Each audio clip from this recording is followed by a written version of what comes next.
All right, we're going to try this again. Apparently, I did something wrong. I think I actually hit the for kids button by mistake.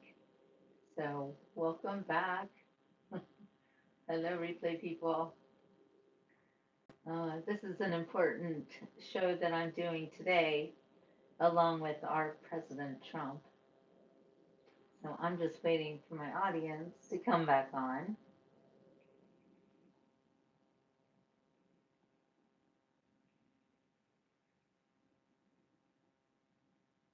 Hello, hello. Anyway, I'll just start talking here. This is an important show that I'm doing today. There's Luann. Hello, my dear friend. So the reason that we are doing the beach report inside today, even though it is an absolutely beautiful day outside, hello, Fred, is because President Trump is talking about something that is very important to us now, but really in the future, and that is ratepayer protection. What is ratepayer protection, you might ask? I wondered too. Actually, it has to do with AI data centers. Those of you who currently live near an AI data center probably have nothing nice to say about it. I'll bet your experience has been unbelievably disturbing. Kind of like the people who live in West Virginia and have to listen to the mining noises all the time. AI data centers are just as bad, if not worse. They are very loud, they use up a lot of fresh water, and they use up so much electricity that local residents have seen rate increases in their electric bills. So President Trump has called a meeting today to talk about ratepayer protections regarding these AI data centers.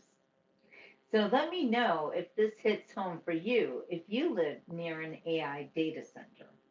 I do not, however, there is a plan right now for an AI data center to go up in Palm Beach County.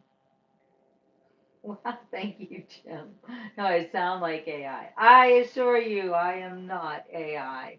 In fact, before I did a show that didn't work out, and I used my green screen, which I think is super fun. Hello, Pierre. Hey, OG. Anyway, data centers are a thing of the future. It's of now and it's of the future. Okay, here's what we're dealing with in South Florida in Palm Beach County. So, in a very little town called Loxahatchee, and it's right outside of it's in Palm Beach County, right outside of Lake Okeechobee and Wellington, Florida. Wellington, Florida, Jim, thank you. Wellington, Florida is actually a very, very wealthy area where all of the best horses live. It is horse country, but horse country for people like Jeff Bezos' daughter and Bill Gates' daughter all have farms, horse farms in Wellington, Florida. And a lot of them are right up against the Loxahatchee. So they want to put a data center into this area, Loxahatchee. By the way, my sister actually lives right on the edge of Loxahatchee. So this would affect her and it would affect me too because it's my sister. So um, anyway, all of Palm Beach County is in uproar over this proposed data center. And it would be right outside of Lake Okeechobee and the river that feeds into it. I think it's the St. Lucie River. So it would really affect people as far as water goes. Hi, Lucky. And when you're messing with water and Lake Okeechobee, you're actually messing with everything south of that, the Everglades, which parts of it are on fire at the moment. Funk, thank you. Yeah, 60 years young right here. I am 60 going on 70. No, Look, I've got 10 years till 70. I'm not going to push it. I know a lot can change in 10 years, but I am trying to fight the aging process, and I'm doing it one fast at a time.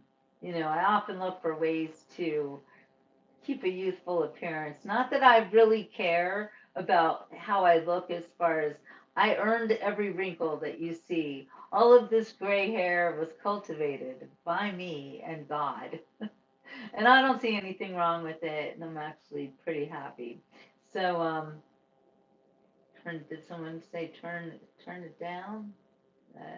Anyway, um, that's another thing about the Beach Report is I do talk with you, so I look at your comments. So please be respectful in the comments and say kind things. If you can't think of something to say that's not kind, then maybe say nothing at all. So, and if you don't want to be here, you're free to leave. So you don't need to let us all know how much you hate me because that's just not very nice and might ruin your day, not mine, because I don't care. Anyway, we got to get to this show because it's live right now. President Trump is actually live. Well, I don't know how long he would be live, but this started. No, no, it's okay, Jim. I just didn't know what you were talking about. I know who you are, Jim. You're good. I know who all my followers are. I know the good ones, and I can recognize the bad ones. So don't worry. I use my discernment. Anyway, we got to get back to this show because it is super important. AI data centers are about to affect us all in a lot of crazy ways. And not just the fact that our electricity could go up, but it sounds like President Trump is going to do something about that. But the sound of the AI data centers and the water that they use. It's a huge issue, and it behooves us all to know what's going on. So I'm going to turn the camera around. Hi, George, and we are going to listen to our President Trump tell us what's up with those data centers and how are we going to be protected from their costs and their environmental issues because they are going to create issues for the rest of us. All right, you guys, here we go.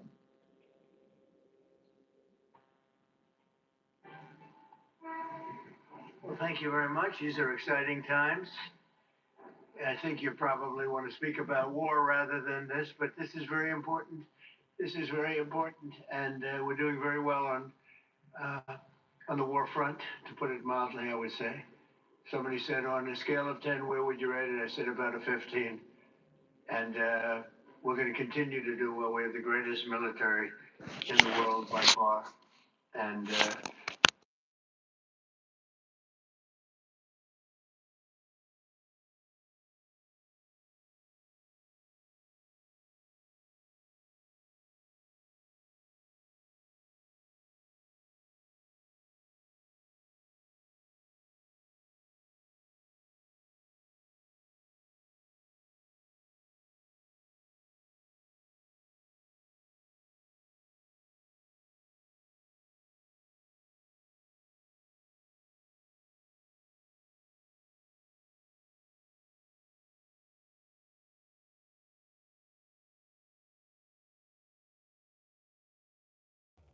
All right, please give me a sound check again. Sorry, sometimes we have technical difficulties. I'll put it back a little bit for you. Can you hear me now? by far. Let me know.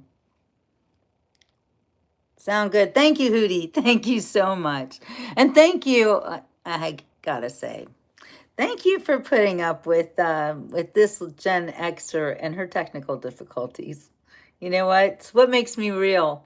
You're not going to get perfect from me. I'm not in a studio. I'm live and I'm a real person and I am a real journalist too. I actually went to journalism school, graduated in 1987. So I'm old school and I like it that way. I hope you do too. From me to you, one of the first Gen Xers, born in 1965. All right, let's watch. And that was a tremendous threat to us for many Thank you, years. Hootie. 47 years they've been killing our people and killing people from all over the world. And I think we have great support. Thanks, And I Timothy. think if we didn't do it first, they would have done it to Israel and give us a shot if that was possible. And if we didn't terminate the worst deal, one of the worst deals ever made, the Obama nuclear deal, I call it the Obama nuclear deal, where he gave everything to Iran, including a nuclear weapon. It was a road to a nuclear weapon. Bad things would have happened 4 years ago because they would have had a weapon 4 years ago if I didn't terminate that deal. So we're in a very strong position now, and their leadership is just rapidly going. Everybody that seems to want to be a leader, they end up dead. And it's an amazing thing that's taking place before your eyes, because for 47 years we were pushed around, and we shouldn't have been. And I think I can say, and you see it as well as I do, you see the tremendous progress that's being made. Their missiles are being wiped out rapidly. Their launchers are being wiped out. They're attacking their neighbors. They're attacking their, in some cases, allies, or not so long ago allies. And, you know, it's really a nation that was out of control, and they would have used it on us if we let them, if we waited any longer. A big factor was Soleimani, the killing of Soleimani in my first term. And maybe the biggest factor was the rebuilding of the military in my first term. And then the B-2s hit the, and I use the word obliterate because it really was, it was a complete obliteration of their nuclear potential. And that set them back very, very seriously. If we didn't hit within 2 weeks, they would have had a nuclear weapon. If we didn't do the B-2 attack a number of months ago, they would have a nuclear weapon. And when crazy people have nuclear weapons, bad things happen. So we're in very good shape now. I want to let you know that, and we will continue forward. But it's a great display of military strength, and I'm very proud to have, with some of the people in the room, both senators and congressmen, we rebuilt, and women, we rebuilt our military during the first term, and we're using it a little bit more than I thought we would have to. Venezuela worked out really great. We have a wonderful relationship with the president and the various representatives, and we're taking out hundreds of millions of barrels of oil, and that goes to our benefit and to Venezuela's benefit. They'll be doing better than they've ever done before, and we will get a big piece of that, and we'll also make life wonderful for the people of Venezuela who have been very, very badly hit. So that's a lot said in a short period of time, but you can witness it for yourself. And now we'll get on to something that I'm very proud of, because it was sort of my idea, like Very much so. build your own power plant. And everybody thought I was kidding. They said, really, you can do that? How would you do that? I said, we'll get you fast permits, and you'll build your own plants, but we're going to discuss it in great detail with the biggest people in the industry and some of our great leaders and senators. And congratulations on the Medal of Honor for your 100-year soldier. You know, 100 years old, 101 to be exact. And Daryl's been fighting that he get the Congressional Medal of Honor for many years, Daryl, right? Mr. President, I give you all the credit for overcoming the lawyers in the Department of the Navy in a way that I thought was amazing. Yeah. And Well, nobody we could didn't have done too it but long to you. go. Maybe it'll be a long. We had to get it to him a little bit quickly, but he looks like he's in good shape. He's got some years left, right? He's planning to come back here for your next Medal of Honor ceremony. And, He'll be- and he's also going to be the star at Tailhook this Right. summer if you want to come to Reno. Well, I congratulate you for that success. That was amazing. He didn't stop. I've known him a long time. He never stops. So congratulations. It's very nice. We're here this afternoon for a historic signing that will help keep down utility bills very, very substantially, and electricity prices for millions of Americans, and in many cases for a lot of people that don't really understand why they're going up, but they're not going to be going up. They're going to be actually going down.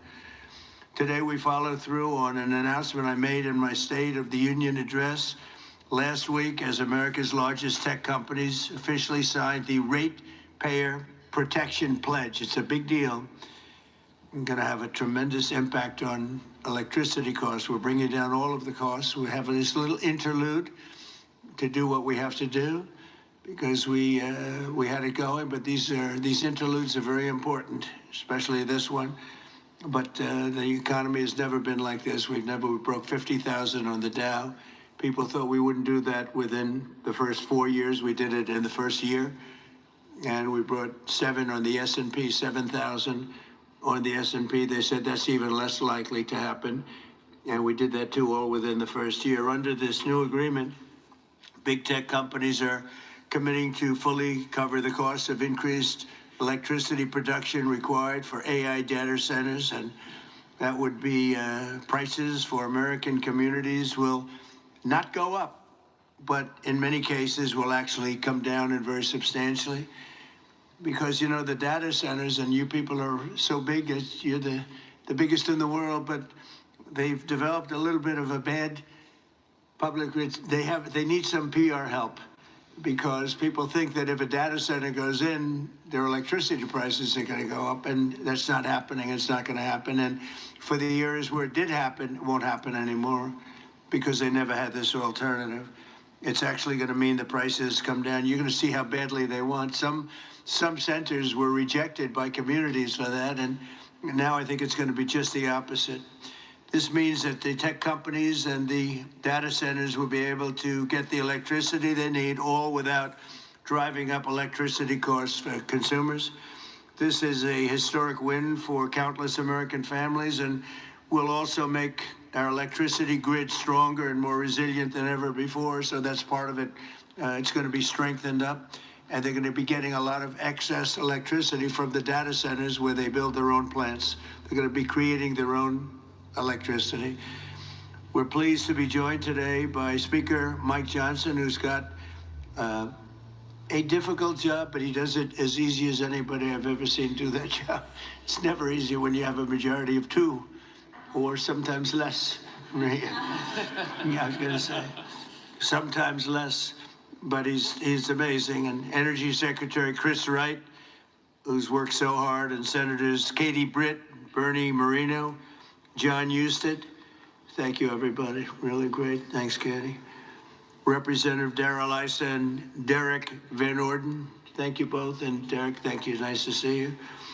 OSTP Director Michael Kratsios, AI and crypto czar David Sachs, as well as the commissioners of the Federal Energy Regulation and Regulatory Commission, and an audience. In the audience, you have Laura Sweat, David Rosner, Lindsay C., and Judy Chang, all very well-known people, especially in this group of geniuses. We have a lot of geniuses here, and a lot of geniuses that are also very strong people representing labor. We love labor. We love these guys. I also want to recognize the industry leaders here to sign the pledge, and this is a pledge that's going to be a very important pledge to the country and to their companies also. They benefit also very substantially, including President of Google, Ruth Porat. That's a good company. That's big stuff. Google, that's, it used to be U.S. Steel and things like that. Now it's Google and other places. President of Meta, Dina Powell, who was with me. Dina Powell was with me for a long time, and I called up Mark and I said, congratulations, that was a good hire, right? That was a good hire. She's fantastic, and her husband is fantastic. He's a great senator, and he ran in a place called Pennsylvania, and he ran against somebody that was very tough to win. It was very, very tough to win, and he won pretty easily, actually. People were shocked. I wasn't, you and I weren't surprised, were we? But he's a spectacular man. President of Microsoft, Brad Smith. Thank you, Brad. It's good to see you. Microsoft is unbelievable. COO of OpenAI, Brad Lightcap. Brad, where are you, Brad? Brad, you're so young. Look at how young. I think you have to be young in that world, perhaps. Thank you, Brad. CEO of Amazon Web Services, Matt Garman. Matt, thank you, Matt. Very well. Say hello to my friend, right? Doing a good job. CEO of Oracle, Clay Mootsquirk. Muskwork. Is that fairly good? I don't know. I'm not sure. I usually don't, I just go right over it and I say, Muskwork. But how are you? Thank you very much. I appreciate it. I give you a hard job. It's a hard name. You did good. You did well for the difficulty of that name. That's right. I think so.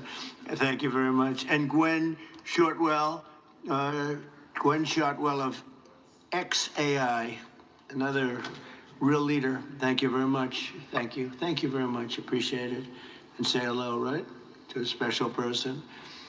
The last administration, their allies in Congress gave us the worst inflation in, I say, the history of our country, but they say 48 years. So I'll take either one. It doesn't matter. The press gets very upset when I say in the history of our country. They get very angry about it, actually. They say it was only 48 years. I say, you know, in some ways, 48 years sounds worse because it's very specific. But it sounds a little worse. But either way, take either one. And the ruinous energy policies were a big reason why many working families' utility bills increased more than 30% during the Biden administration, the worst administration in the history of our country. That's why on day one, I declared a national energy emergency. We had no choice but to do that, and signed an executive order to dramatically accelerate construction of new energy infrastructure, which we are doing at record numbers. And we're rapidly bringing down those costs, very rapidly. We inherited a mess. I say it all the time. We inherited a total mess. And in many cases, we fixed it, but we're fixing it. And we'll always be fixing it. We're going to make it better and better and better. Many Americans are still concerned that the massive energy demand from AI data centers could drive up their electricity bills in the future, and we understand that. By 2035, energy demand is expected to more than triple. Can you believe it? A lot of it is AI, and it's also all these big plants that are being built all over the country. They're coming in from Canada and Mexico, from Germany, from Japan, from South Korea. They're all coming here to build cars again. You know, we lost 54% of our car industry because we had presidents that, honestly, on trade and business, they didn't know what the hell they were doing. I could say the same thing for the chip industry. We lost the chip industry, but it's all coming back. You could have stopped it so easy.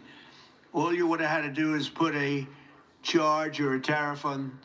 If you wanted to leave the United States, that's fine. You can go to Taiwan or any way you want. But if you're going to make your product and sell it back in here, you're going to pay 100% or 200 or 300% tariff.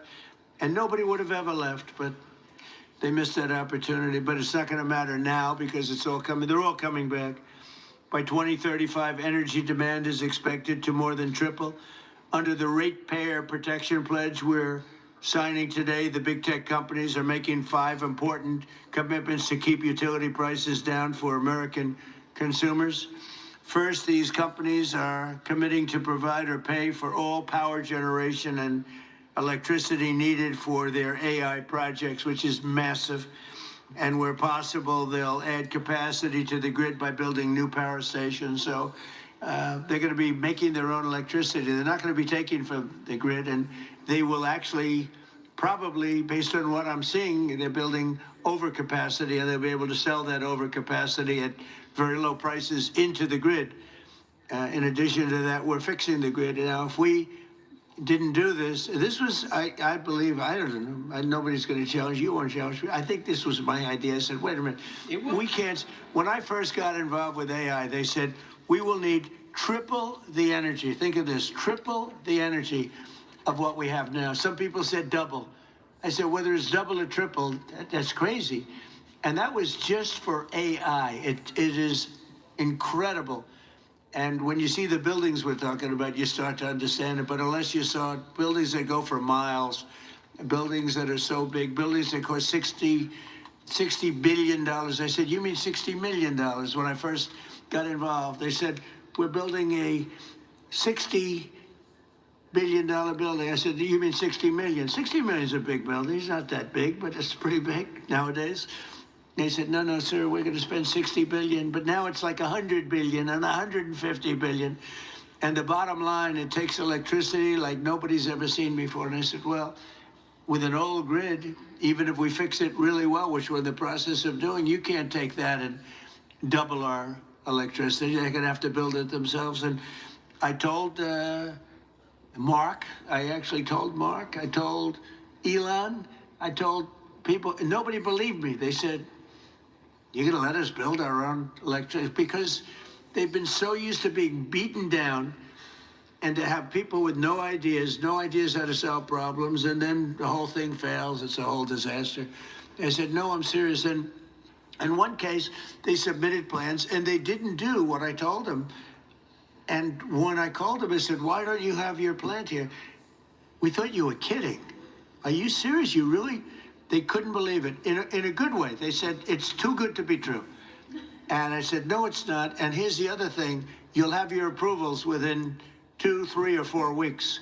It used to take 20 years to get it prior to rejection. So in other words, you go 20 years prior to rejection. They'd vote. I've known many plants where they've been, I knew people, they started off young. They were young trying to get approvals for a stupid plant, one plant. Their whole life was devoted to getting this plant. And around 22 years, in one case, 22 years later, he got rejected. I said, that's not good. He wasted, let's say, half of his working life on getting an approval, and he didn't get, now we get it in 2 weeks, 3 weeks, maybe 4 weeks. When I came in originally in my first term, we had 2 big LNG plants in Louisiana. They were in the 14th year of getting approvals, and they had just been rejected. And I got involved. They were tremendous plants. They're up now. They're working beautifully. They built the 3rd one. They're magnificent. I mean, if you like pipes, this is a plant. The whole thing is, you look inside, all it is pipes. I've never seen anything quite like it. It's like lying 2 or 3 Empire State Buildings on their side and doing nothing but putting pipes into it. So I didn't know exactly what it represented. All I knew is this is what they needed. So I got involved. The first one I got done in 1 day. The second one, I was a little bit slower that week, and it took me 1 week. So I got the first one done in 1 day, got fully approved. And when they called up the head, and I didn't want anything. I don't want anything for myself. I want it for the country. When they called up the head of a company like a Microsoft or like any one of the people in this room, but they called up the heads, they said, no, we got rejected. No, you just got approved. It was 1 day and 1 week, and they were built, and they're in your state, by the way, right? And they are big, and they're doing great, right? And there are lots of pipes, right? That's all I noticed. I said, I've never said anything like that. Anyway, so for these companies committing to provide or pay for all power generation electricity needed for their AI projects, where possible, they will add capacity to the grid. They're going to be adding a lot of capacity. Yeah, listen to this. I think it's going to be really, and I've seen some power plants. I'm actually more interested in the power plant than I am in information. I said, where do you make the money for this? They said, information. I said, okay, that's good. That's got to be a lot of information, though, right? And it's turning out to be true. David, it better be true, because you got a big bet. This country has a big bet on it. But it's incredible what they're doing and what they're coming up with. Second, they'll cover the costs of upgrading existing power delivery infrastructure and their energy demand as it requires further investment. So they'll be upgrading existing power delivery infrastructure. They will, third, negotiate separate rate structures with utilities to clearly and cleanly assign them to the costs of new capacity investments and commit to paying even if they do not end up using all of that electricity. They're going to make a commitment. So we're going to have a situation where you're not going to have increased electric bills for homes that are in the area or even outside of the area. And fourth, they'll invest in the local communities where they build and operate, provide workforce development and jobs for skilled Americans like those with us today. We have great skilled people, electricians, engineers, HVAC technicians, server and network technicians, power plant workers, plumbers, welders, and many others, all people that I've hired. All my life I've been hiring you guys, and you've done a great job. I built a lot of buildings, a lot of good ones. And finally, they will use their infrastructure to contribute backup power to local grids during times of need. So they're going to have a lot of backup power. We're going to have a lot of excess. Basically, we're building massive amounts of electricity, and you're not paying for it at all. And the companies want to do it because this way they can, otherwise they couldn't build. I mean, the option really was not about cost, it was about there's no way of possibly taking the old grid and doubling it in a matter of months or years. So in short, America's largest and richest tech companies will be funding a colossal expansion of U.S. energy. We'll have, I read where China is building tremendous energy, and I got to respect it. But we're building similar amounts. We're building what we need, and we're building it through the private sector. We're building it through great companies. And I've seen some of the plants that these geniuses, they are real geniuses, are showing. And I say, wow, that's really great. You're really doing things in terms of technology with electricity that, frankly, the standard, wonderful power companies probably aren't going to be getting there. Maybe as you build them, they'll be start. But some of the plants that I've seen, Dina, are absolutely unbelievable. So they're going to be producing massive amounts of electricity and energy. The grid, so the American consumers aren't going to have to even think about it. And your electric costs are going to be going down. Now, unfortunately, it'll take a little time to get there. So they'll say, well, you know, I don't know who's going to follow me, but whoever is going to follow me is going to have some big advantage. You know, it happened with Biden where we got a lot of approvals for things, but they take statutorily a year or 2 years. And I got one on medicine that was good, not as good as favored nations, which we just got. That's 80 and 90% drops, okay? Nobody's going to believe it. But I got one on various medicines, and it was good, but it doesn't kick in for 2 years. I said, I hope I win this election because I'm going to get so much credit. And the election was rigged and stolen. And he stood up there one day getting credit. He didn't even know what the hell he was talking about. He got the credit. He was talking about how he did this, and he had no idea what he was talking about, but we were the ones that got it. And I hate that. So this is going to happen again because somebody's going to be getting a lot of credit into the future. But this is really the pretty current future. This is going to go very quickly. This is going to happen almost immediately. The United States is leading the world in AI by a lot. We're leading China. We're leading everybody by a lot. Without this, you wouldn't even, I don't think you could build, Brad, you couldn't build a plant, right? Without this, I don't think you could, you'd have to rely on the grid, and you wouldn't be able to do that. So the United States is leading by a lot. We're leading everybody. And it's not only China, other countries are very much into it. They all want it. But we're going to be dominant in this field, which is very important. In crypto, we want to be dominant. We want to be dominant in everything we do. And this agreement will ensure that America can maintain the most advanced AI infrastructure on the planet without American families being forced to pick up the tab. And that's why the early ones, they hook up to the electric utilities and they can't produce the kind of numbers electric-wise that they want, and they end up raising the rates. It's not going to happen anymore, and now it's going to go the opposite way. They'll make a lot of money, and electric rates, we actually think they're not going to stay. I think they're going to actually, Chris, they're going to actually come down. So your electric bills will actually come down. It'll take a little while, but not long.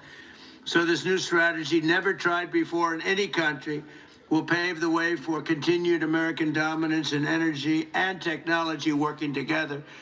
So you're going to have great energy sources because you're going to build them yourself, and if they're not good, you'll make them a little bit bigger and better, right? But again, a lot of people, it took me 6 months to convince people that I was serious about this, and we have a very big key to what we're doing is Lee Zeldin. He's in charge of the environmental department and energy. And the job he's done is incredible, getting you fast approvals. So some of the plants are starting and they're coming in. I say, Lee, 2 weeks for natural gas. Don't worry about wind. Forget it. It's worthless. You don't get approvals for wind. We don't do wind in this because it's a loser. Except for China, they make all the windmills. China makes all the windmills. The only problem is they don't have wind farms. You ever think somebody's going to have to look at that? How many wind farms have you seen lately in China? They make the windmills. They sell them to the suckers over in Europe. Europe is buying them by the thousands. And I told them for 3 years this is not going to work out well, and now they're saying I was right. But we are, I say, natural gas, clean, beautiful coal. You know, we don't ever say in the Trump administration you're not allowed to use the word coal unless you precede it by saying clean, beautiful. And Chris made a beautiful speech about 3 weeks ago, and he took me very, very seriously. And every time it was about coal, and every time he mentioned coal, it'd say, clean, beautiful coal, clean, beautiful coal, clean, beautiful. I said, Chris, easy. Easy. It sort of stepped in the speech a little bit. It was a little much, but we got the point across. That coal is clean and beautiful. Well, look, it's so many of the nations that are working are using coal, and you can do things with coal today that are incredible in terms of the environment and in terms of cleanliness. But I said 2 weeks for oil and gas, coal, and for nuclear power plant, maybe take 2 or 3 weeks. You can add on an extra week. But Lee Zeldin has done an amazing job in getting you all of the permits that you need, because normally that would take many, many years, and they're already building the plants. They're being built all over the country, and they are incredible. So with that, I'll introduce Chris Wright, who's we were lucky to get him. Doug Burgum convinced me he was the best guy. I wanted Doug Burgum for his position. And because I'm very impressed with Doug, he's doing a fantastic job. He said, there's somebody that's better than me on energy. I said, a guy named Chris Wright. He's the biggest in the industry. He's the smartest. He's the best. I say, really? He's better than you? And Doug has a very big ego. So for him to say that was not easy. But I met Chris, and it was sort of love at first sight. He has done some job, and so has Doug. We gave him interior where they have all the oil, and we gave him energy where they take it, right? So we sort of did a friendly merger without going through Congress, because if we went through Congress, it would never get done unless the Speaker wanted to get it done, in which case it would be all right. So, Chris, you could say a few words, please. You bet. First of all, thank you all for being here today. The reason we're here and the things that are going to happen are because of the people in this room. I want to thank you, Mr. President, for your leadership. Very early on, I mean, first week, I'm in my new job. I haven't had a boss in 40 years, and I'm in the Oval Office adjusting to this, and the President says to me two things very clearly. He says, number one, we have to lead in AI. We have to lead. This is a transformative technology. America must lead in AI, and the old energy policies that were going on would not lead in AI. We need to lead in AI. Number two, the government's a bureaucracy. It's always in the way of things. It's been in the way of AI. We've got to run the government like a business. The businesses who want to invest are our partners, and get them here right away, and we've got to work with those partners. And boy, we have 7 incredible leaders in the room today. We're going to win in AI, and we're going to stop the rise in electricity prices because of the 7 leaders that are sitting around this table. The President said you're going to work with them like business leaders. Ultimately, this is not a negotiation where one side wins and one side loses. We have the same interests. The interest of the businesses is to be embraced by the community so they can build and develop data centers in their communities. Those data centers that are developed there are going to bring jobs and opportunities for people. They're going to have us lead in artificial intelligence, critical for our economy, critical for our national defense, and critical for our security.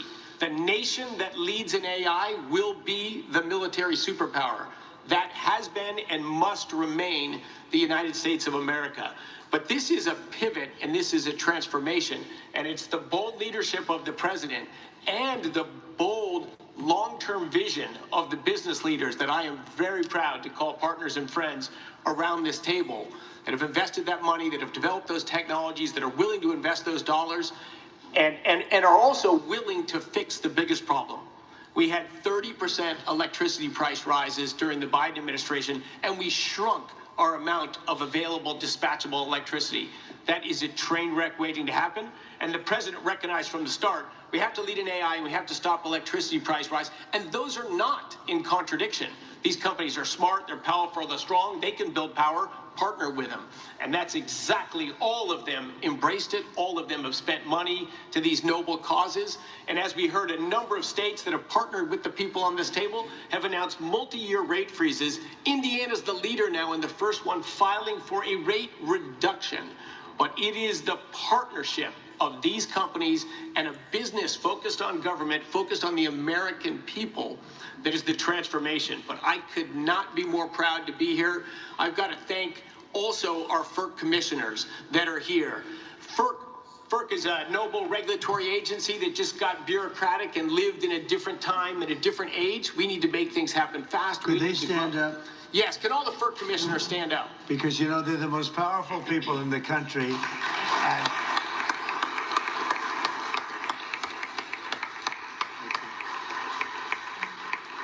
I have had more people say, do you know FERC?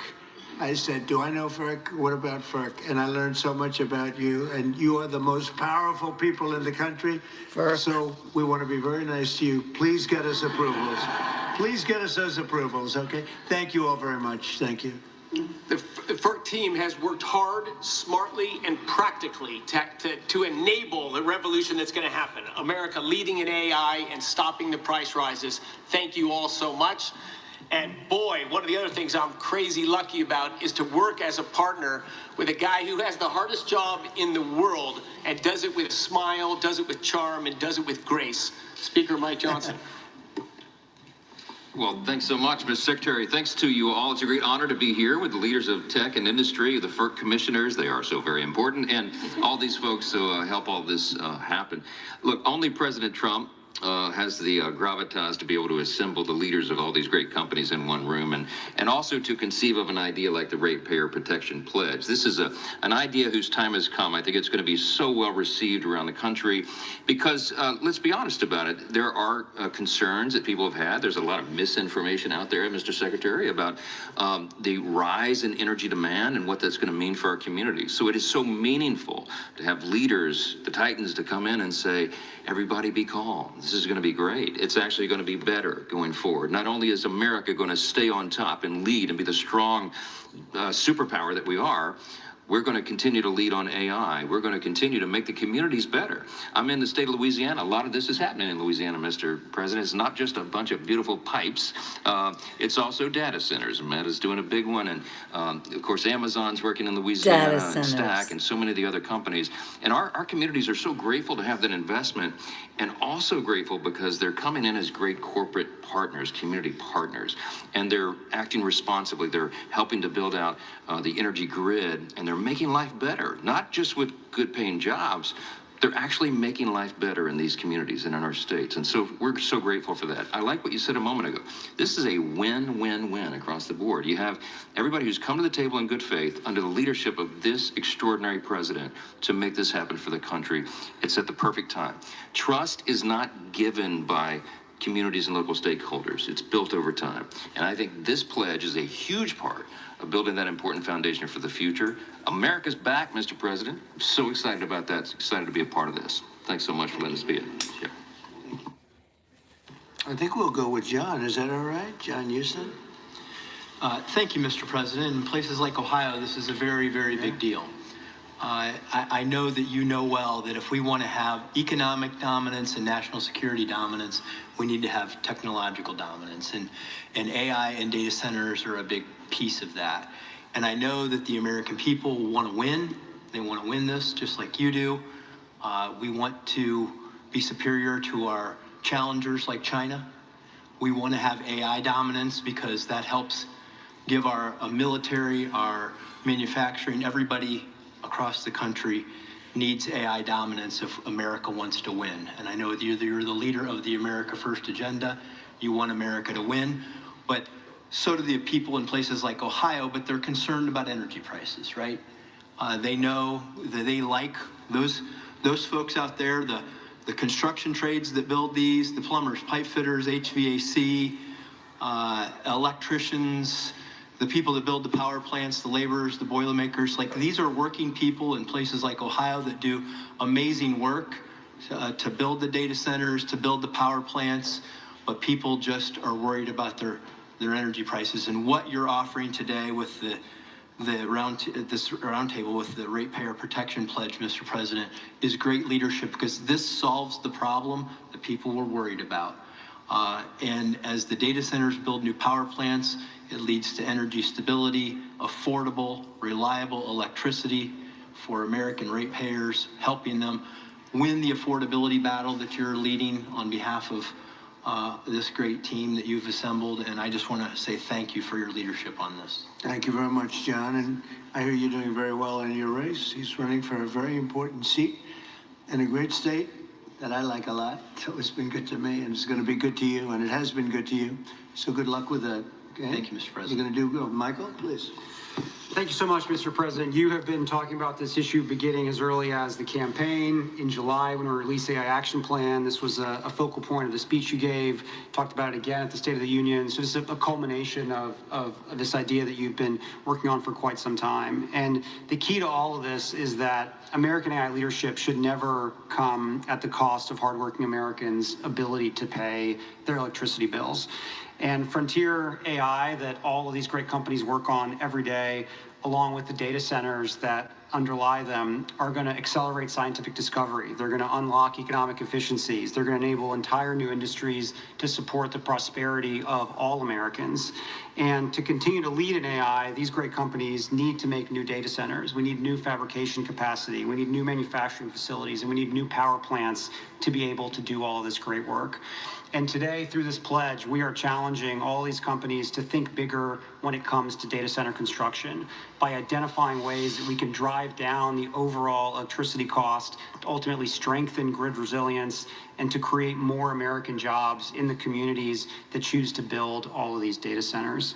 By signing this pledge, all these companies here are making themselves accountable to you, Mr. President, and to the American people as they strengthen their commitment to benefiting the communities in which they build and they operate. We as an administration are using every tool at our disposal to ensure that the U.S. can build and maintain the largest, most powerful, and most advanced AI infrastructure anywhere on the planet. And today we recognize that building the future requires massive amounts of reliable energy.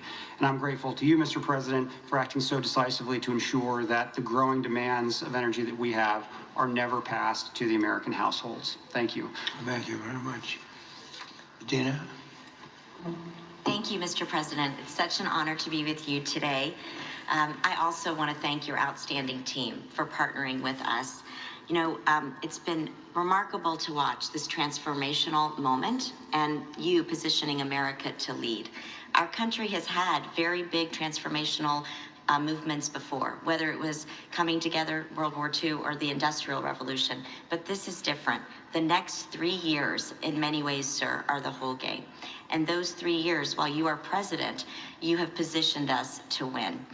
You have not only made sure that energy dominance is a key to how we will succeed in the compute needs we need, but you've also done something very important.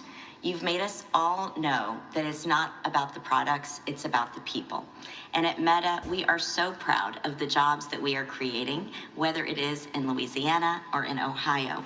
So proud that it's not just extraordinary engineers, it is pipe fitters, it is welders, it is electricians. And I'm particularly proud today to announce that partnering with Senator Moreno and Senator Husted, we have launched a pilot in Ohio to train fiber technicians, some who are in this audience actually today, a very important skill set needed to build data centers. This 4-week program is a new curriculum. When you graduate, you have a license to be a fiber technician and a guaranteed job with Meta. We are also extremely proud to sign the Ratepayer pledge today. Also, in Louisiana, as the speaker just said, we have been able to lower the costs of so many Louisiana payers, energy payers, an estimated $650 million over 15 years. So we are proud to say today that we want to fully cover the cost of the energy that we use in our data centers, create jobs and opportunity. But more than anything, sir, we are really proud that we're going to look back and have had the privilege to work with you and know that America won at such a critical time and that we did it really working with the American worker and so many others. So thank you, sir. Proud to be here with you. So nice. Thank you very much. I also want to say, sir, I forgot to say it, you know, it was 10 years ago, way before we were talking about AI, that you said there is honor and dignity in plumbers and in workforce skills training, and you asked Ivanka, as you know, to chair that. 10 years later, we could not have imagined how much we needed all of those jobs and those programs, and you marshaled the entire government to do it. That is having an impact in cities across the country. So thank you very much. Thank you very much. Thank you, sir. Ruth, please. Thank you, Mr. President. Google is grateful for all that you and your administration are doing to secure America's continued leadership in AI. And to your point, it must be powered by abundant and affordable energy if it is to benefit all Americans. I'm pleased to be here to underscore Google's support for the Ratepayer Protection Pledge. We're committed to assist in all of your work to support American households, American businesses in this exceptional era of innovation. So 4 brief points how we will deliver on this for Americans. First, adding to energy capacity. Consistent with your call to build, bring, or buy energy, we will meaningfully invest across America to bring new energy online, as you have stressed so frequently, to deliver the self-sufficiency that is core to this pledge. In Texas alone, we've contracted to add more than 7,800 megawatts of net new energy generation and capacity to the grid as we grow our data center footprints. And very much to your point, we're committed to continuing to invest to add capacity where we build.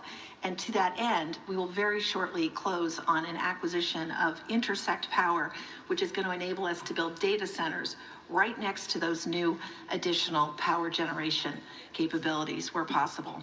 Second, to protect American ratepayers, we're committed not only to pay for 100% of the energy we use, but very importantly, the infrastructure to support that growth, whether or not we end up using that energy. And I think one example that brings that to life, I recently had the privilege of being in Arkansas with Governor Sanders, and our energy partner there, Entergy, announced that Google's investment covers the full energy costs associated with powering our data center, which contributes more than $1 billion back to Arkansas customers to reduce their electricity costs. I think this is precisely what you were saying we need to do more of, and we're committed to doing that. Third, I get very excited about the topic of workforce development, very much to your point, and the important topic of job creation. Every one job that we create in a Google data center gives rise to an additional 9 jobs in the communities in which we are building that data center. Those are high-skilled construction jobs, electrician jobs, represented by so many of the amazing people here today. It's also jobs across the community, in schools, in restaurants, with small businesses. And we announced, in fact, last week that we're providing free AI professional training for all small businesses across America. And given the clear need for electrical workers in America, we're particularly proud of the work we've led to create an electrician training program, and we're committed to train 100,000 electrical workers and 30,000 new apprentices across the country. On top of that, we're excited about significantly growing these programs. We've heard the pledge. Finally, Mr. President, as you said, the American grid needs to be more resilient, and so we're investing here as well. 2 quick things. We pioneered demand response with data centers, so we, with technology, will move workloads out of the way during extreme weather events to make room for the community. And second, we're applying AI itself to the grid to increase capacity in the grid. So again, I want to thank you. I want to thank you all for convening us. The benefits from AI, responsibly delivered, are immense for America's businesses, for America's communities, and for its citizens. Thank you again for your leadership on this very important point. Thank you very much. Doing a great job. Thank you, sir. Glenn? Mr. President, I want to thank you for your thank you. I want to thank you for your leadership. Because of your work on this issue, I'm confident that we will win the race with in AI with China and succeed in delivering inexpensive, abundant electricity for the American people. As you know, XAI builds huge supercomputers and data centers, and we build them fast. Currently, we're building one on the Tennessee-Mississippi state line. As part of today's commitment, we will take extensive additional steps to continue to reduce costs of electricity for our neighbors. Mr. President, we want to be on your team to deliver a big win for the American people. XAI will therefore commit to develop 1.2 gigawatts of power as our supercomputer's primary power source, and that will be for every additional data center as well. We'll expand what is already the largest global megapack power installation in the world. The installation will provide enough backup power to power the city of Memphis, and more than sufficient energy to power the town of South Haven, Mississippi, where the data center resides. We will build new substations and invest in electrical infrastructure to provide stability to the area's grid. We will build state-of-the-art, we haven't talked about that yet, but this is actually quite important. We will build state-of-the-art water recycling plants that will protect approximately 4.7 billion gallons of water in the Memphis aquifer each year. And we will employ thousands of American workers from around the city of Memphis on both sides of the Tennessee-Mississippi border. We will also commit to deploying our AI technology to make people's lives better, creating a period of abundance where electricity becomes cheaper and people have access to the best goods and services humankind has ever seen. Finally, Mr. President, we commit to take these efforts into orbit. We are currently designing orbital data centers powered by the nuclear reactor in the sky. Launching supercomputers into space will mean even more energy on Earth, as all the power plants that we're building now and power sources we've built will be available to the communities instead of the data centers. I've been in the space industry for nearly 40 years, sir, and I have never seen things move more quickly than under your administration, so thank you for that. Mr. President, you've been strong and clear about building AI that benefits Americans and benefits American values, including demanding that AI is consistent with American values. In July 2025, you signed an executive order directing agency heads to support only those AI models that prioritize truth-seeking and are ideologically neutral. We still fully support that order, and we're fully on board with the Ratepayer Protection Pledge, and I'm really excited to be here. Thank you so much for your commitment. Thank you very much. Thank you. Would anybody like to say something? We're finished with the official speakers, but we have the most important people in the room, and great people, political and otherwise. Would anyone have anything? Please, Darrell. Perhaps as the California representative here, I can tell you how excited I am about your proposals. First of all of you have major presence in California. And not long ago, I visited the largest site of one that's not here today, Apple. It's in Reno, Nevada, Mr. President. It is 1,700 acres. It goes on, as you said, forever with buildings.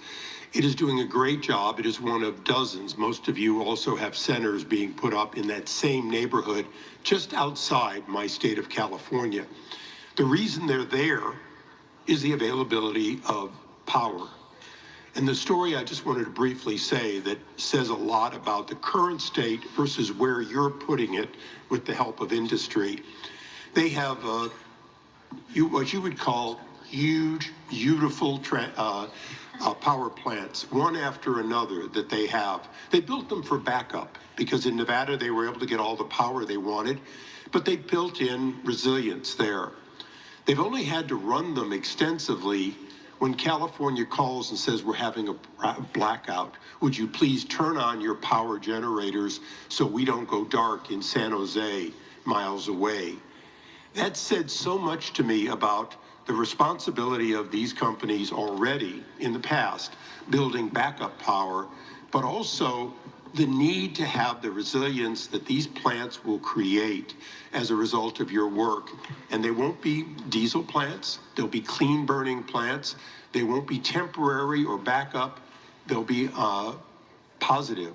Lastly, my state has invested in solar, so much so that we have it to burn during the day. Literally, we burn it. We don't know what to do with it.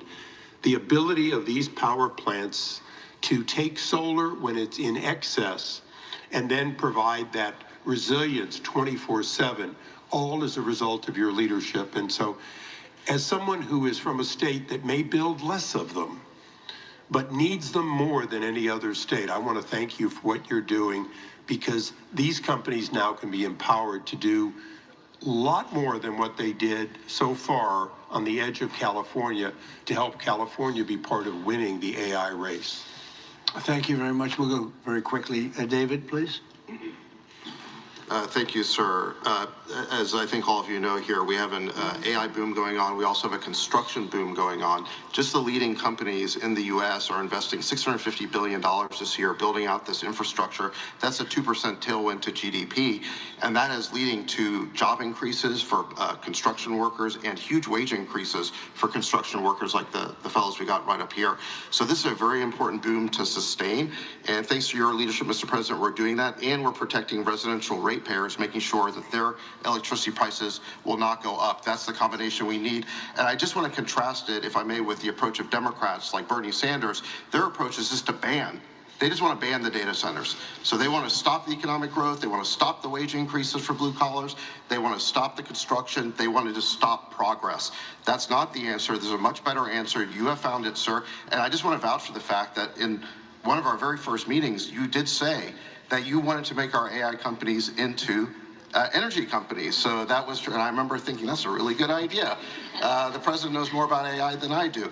So this is thanks to your leadership, we're here today. And I know this is something that you've been championing for a very long time. Thank you. Thank you very much. And Katie, thank you. Yes, Mr. President, so this is something that we've not only just talked about, obviously, on the national stage, but we've been talking about and wrestling with in Alabama as well.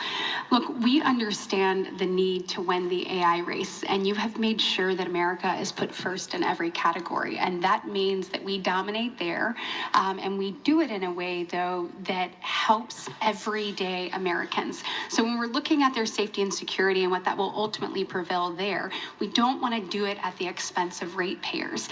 And you, once again, have taken an incredibly complex problem that everybody wants to talk about, and you actually found a solution. You found a win-win.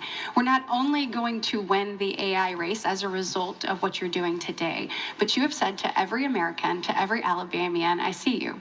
And we're going to make sure that your energy cost not only does not go up as a result, but you even said today, with the added capacity, that it's actually going to go down. In addition to all of that, just want to say thank you to you for being willing to be good community partners. That's what makes all of this work. So the communities that you will ultimately reside in, you are saying we want to build you up in every sense of the word, giving you greater opportunity as a result of this pledge today. So, Mr. President, thank you for making sure that Americans were put first, and that this progress is not at their expense, but is rather at to their benefit. Yep, that's right.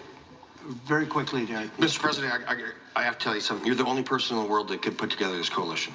You are the only person in the world. I hope the American people understand what we're talking about here today.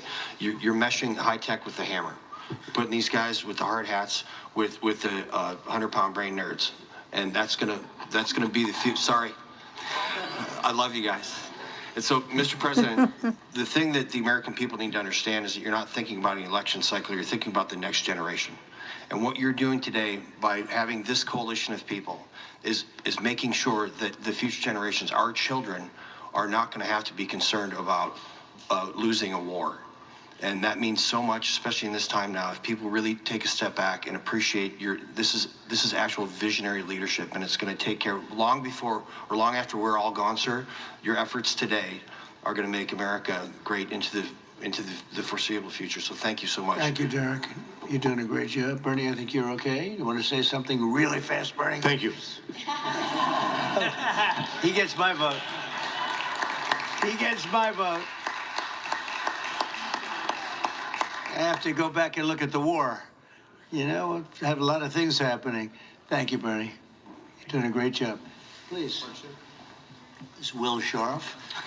Go ahead, Will. You have anything to say? I think it's been pretty comprehensively covered by all the speakers you've had today, sir, but you're going to be signing a proclamation announcing the Ratepayer Protection Pledge. This is going to ensure American AI dominance in the years ahead, while also ensuring that American ratepayers, ordinary Americans paying their electric bills, aren't paying anything more. And along with the proclamation that you're signing, each of the CEOs and industry representatives that we have present here will be signing an actual copy of the Ratepayer Protection Pledge, committing them to your vision for this industry going forward. Pretty good, right? And let me say to the press, thank you so much for being here. It was fantastic. After the pledges are signed, if we can have you move out of the room as quickly as you can so we can do a little bit of business. But thank you for being here at this thing. And as you heard, the summary of the Trump agenda is lower prices, higher wages. Okay, you got it done.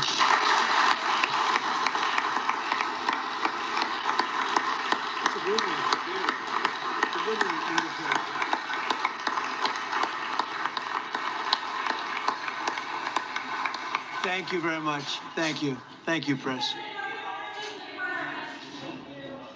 Thank you very much.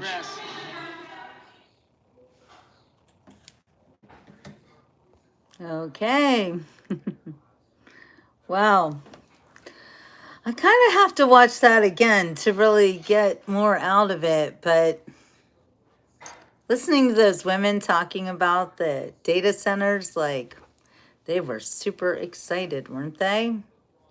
And I am not super excited about data centers. In fact, while this show was going on, I looked up this. Let me just find this, what I found. This is the experience that people are having. I think she mentioned a data center in Mississippi. So I'm going to read to you what it's like for one family in particular in Mississippi, in Canton, Mississippi. And this is from the Mississippi Free Press that I'm reading. Johnny Sims has spent the past 2 years living next to a neighbor unlike any other. Less than 200 yards away from his home on the outskirts of Canton, Mississippi, is a sprawling industrial path with a partially completed data center campus. One of 2 Madison County locations selected by Amazon to store, process, and distribute massive amounts of digital data. The arrival of the data center and adjacent development has transformed conditions in Idlebriar, the serene tree-filled subdivision that Sims and his wife settled in 3 decades ago. An influx of traffic around the site has created bottlenecks in the neighborhood and lengthened residents' commute times, and the sounds of vehicles and heavy machinery have kept the Sims family up at night. Ongoing construction has also caused dust to accumulate in the subdivision, covering houses, cars, and vegetation, and raising alarm bells about degraded air quality. The dust has proven especially damaging for Sim's teenage daughter, who suffers from asthma and has had to wear a face covering outdoors to keep her symptoms from worsening. She still wound up in the emergency room multiple times last year due to severe asthma flare-ups, her father told the Mississippi Free Press. Amazon brought a lot of baggage with them, said Sims, who has been a Madison County constable for almost 30 years and previously served as Canton's fire chief. When I moved out here, it was a peaceful, quiet neighborhood, but once all that development came, everything went to mess. Amazon's Madison County complexes are part of a boom in IT infrastructure development around Mississippi. Welcome back. Fueled by the escalating power demands of artificial intelligence and large language models like ChatGPT. Last year, the state announced additional data center projects in Lauderdale and Rankin counties, as well as a third Amazon facility in Vicksburg, Mississippi. Local officials also confirmed in January that billionaire Elon Musk's xAI is building a mammoth data center in DeSoto County. This is all in Mississippi, by the way. These projects promise to inject tens of billions of dollars into Mississippi and revitalize local economies, creating high-paying jobs in places like the Delta and generating millions in local tax revenue. In Amazon's case, the tech giant is also investing in STEM education, that's science, technology, engineering, and math education, and workforce development programs around its campuses in Canton, Ridgeland, and Vicksburg, Mississippi. Thank you so much, Yankee. But the new data centers have also raised environmental concerns, from their massive energy and water consumption to their emission of greenhouse gases and other hazardous pollutants. Those fears are heightened for communities closest to the data centers, which typically bear the brunt of air and noise pollution from the facilities while having little control over where they're located. In Canton's Idlebriar neighborhood, many residents expressed surprise and dismay at the data center's construction, noting that they were not prepared for the scale of the nearby development nor how it would affect their daily lives. We had no idea all of this was coming, said Renee Johnson, a retired school teacher who lives across from the industrial park along Highway 22. They didn't tell us anything, even when it was in the making. In a statement to the Mississippi Free Press, Amazon emphasized its commitment to listening to residents around its facilities and proactively addressing the concerns. Amazon prioritizes being a responsible community partner, and that includes throughout the construction process, the company wrote in a January 30th email.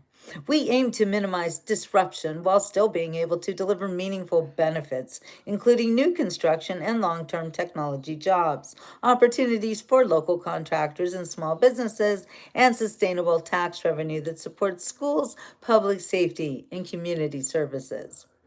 Sounds great, but how about this? Data centers' power needs are vast, outpacing some cities in total electricity consumption, and requiring huge amounts of grid energy to keep their servers running 24 hours a day.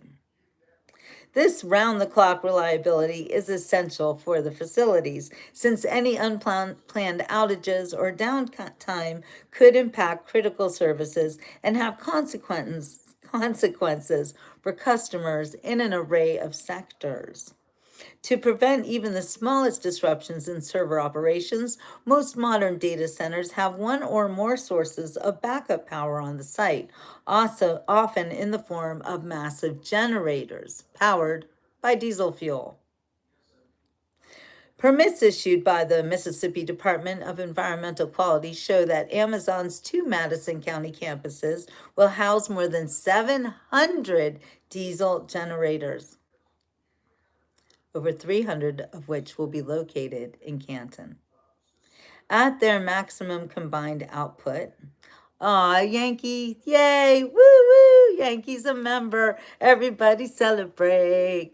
Because Yankee, you are one of the best, and I'm so glad that you're here and that you support the Beach Report the way that you do. So, love you, Yankee. Yay, woo! All right, I'm going to get back to the story.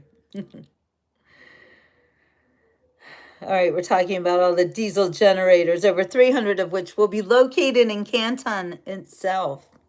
At their maximum combined output, these machines will be capable of producing close to 2,000 megawatts of electricity. That's enough to temporarily power about 500,000 homes, according to some estimates. 700 generators together is huge, said Patrick Anderson, a senior attorney at the Southern Environmental Law Center, specializing in the Clean Air Act. We've been monitoring the whole data center surge, and we've seen a handful that are bigger, but not that are bigger than the combined number, whatever that means. Amazon has asked MDEQ to approve more than 100 additional generators across its 2 sites, bringing the total number of diesel engines at its facilities to over 800, according to permit modification applications reviewed by the Mississippi Free Press. A separate permit application submitted to MDEQ shows that Compass Data Centers, the data center operator in Lauderdale County, intends to install 328 backup diesel generators with a power capacity just below that of the Amazon engines. When they're switched on, diesel generators are a major source of noise and air pollution, releasing heat-trapping gases like nitrogen oxides that contribute to climate change and smog. They also emit toxic pollutants linked to a range of chronic illnesses, from nitrogen oxides and particulate matter to cancer-causing chemicals like benzene. Exposure to diesel exhaust can lead to serious health conditions like asthma and respiratory illnesses, and can worsen existing heart and lung disease, the Environmental Protection Agency states on its website. The agency adds that scaling back greenhouse gas emissions from diesel engines can help address climate change. So let's see. What is sunsets at 6:25? It's 4:53. Yeah, I might be able to do it. Wow, we have somebody who wants me to shut up. Why are you here? I always wonder about people who come on my show and tell me to shut up. What do you think I should do? Just stand here and blankly look at you all? So silly, so silly. Oh, okay, good. You go back to your fishing then, and I'll go back to reading the news. Like, really, what's wrong with you? I don't know, you got fish on the brain. Oh my gosh, you guys. There are no restrictions on the use of backup generators in emergency situations. The EPA defines emergencies as sudden and unexpected events like grid failures, blackouts, or natural disasters. In essence, it boils down to the curtailment of your primary reliable power source. Whitlock told the Mississippi Free Press in a December 2025 interview, if a facility has a curtailment, which basically means an unplanned, unprompted cut of power from their provider, that would constitute an emergency. While Whitlock stressed that data centers are still subject to federal air quality laws during emergencies, other experts warned that allowing so many diesel engines at the facilities could open the door to emissions exceedances. Well, this just goes on and on to talk about the dangers of these generators. But people who are faced with these new data centers in their neighborhoods are really they're losing sleep over it for a lot of reasons. And the data centers themselves are very detrimental to life of all kinds, to the animals, to the plants, and to the humans. Let me find out what is going on with the data center in Loxahatchee, because that is a very interesting situation, since Loxahatchee is right outside of Wellington, Florida, and it's in Palm Beach County. There's a lot of money involved there. There's a lot of rich people with a lot of very beautiful farms. Trump needs to see my hat. I know, isn't it great? My girl Debbie gave it to me when I helped her move. Trump is the GOAT. Love you too, Yankee. Okay, so a massive 1.8 million square foot AI data center, referred to as Project Tango, is currently proposed for a 202-acre site in unincorporated Palm Beach County near Loxahatchee and the Arden community. The project has faced significant local opposition and is situated along the north side of Southern Boulevard, now called President Donald J. Trump Boulevard, by the way. I was there when they changed it.